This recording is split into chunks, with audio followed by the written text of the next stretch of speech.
ఈ బ్రహ్మకమలానికి మొగ్గ అనిపిస్తుందమ్మా. ఇది మొగ్గలాగా ఉంది. మొగ్గనేనేమో, అదృష్టం పండిందేమో, మరి తెలియదు. మరి ఇంకో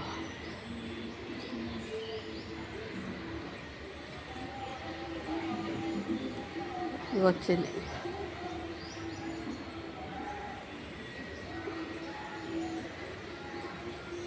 భయపడ్డా చెట్టు ఏమన్నా ఇదవుతుందేమో అని.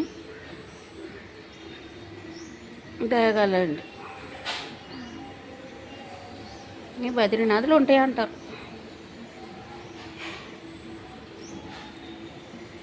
ఎవరు తెచ్చిరో కానీ పుణ్యమ్మాయి అందరి ఇళ్ళల్లో బ్రహ్మకమలం చూడగలుగుతున్నాం. అక్కడ ఉంటాయి. ఆయనకు పెట్టి పూజ చేస్తే ఎంతో మంచిది అని అంటారు.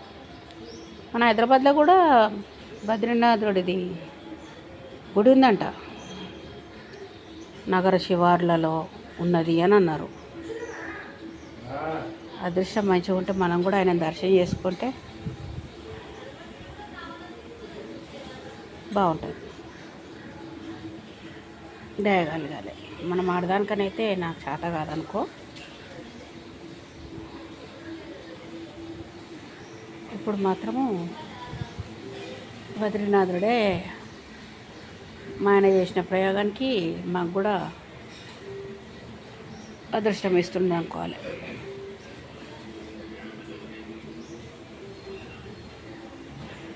విచిత్రమైన చెట్టు. ఒక ఆకు పెట్టి ఇంత చెట్టు అయింది.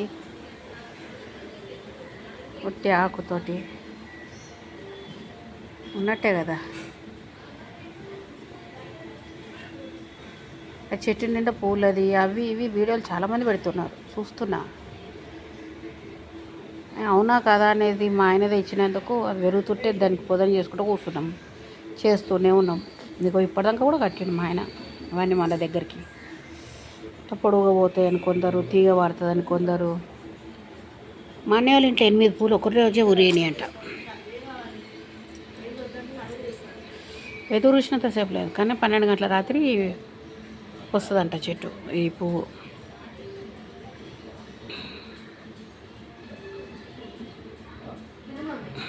జై బద్రీనాథ్. అట్లనే విష్ణుమూర్తికి ఇష్టమైనది తులసమ్మ తల్లి.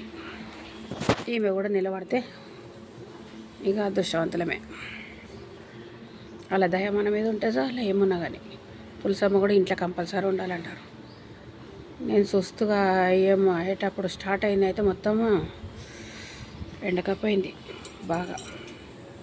పానమంతా ఉండే తెచ్చుకోవాలి పెట్టుకోవాలి మళ్ళీ ఒకటి అని ఎంతో ట్రై చేసిన. ఒకటే మొత్తం ఇదైపోయినండే. ఉన్నావమ్మా పెరగాలి అమ్మ, పెరిగితే ఖుషి అవుతుంది. మీకు సంగతి తెలుసో లేదో, నేను ఈ మధ్య కొత్తగా గమనించిన. చెట్టు మొత్తం కొన్ని ఇదైనట్టు అయింది. మళ్ళా ఆడొకటి వచ్చినుండే. మళ్ళా ఎందుకో మళ్ళా అంత ఇదైనండే. మట్టిలో సారం పోయిందేమో అందుకే పెరుగుతలేదేమో అని అంటే తులసమ్మకు వాటి సారం ఉండదు కదా, అవన్నీ ఏమి ఉండదు, ఆమె పెరుగుతుంది అంతే.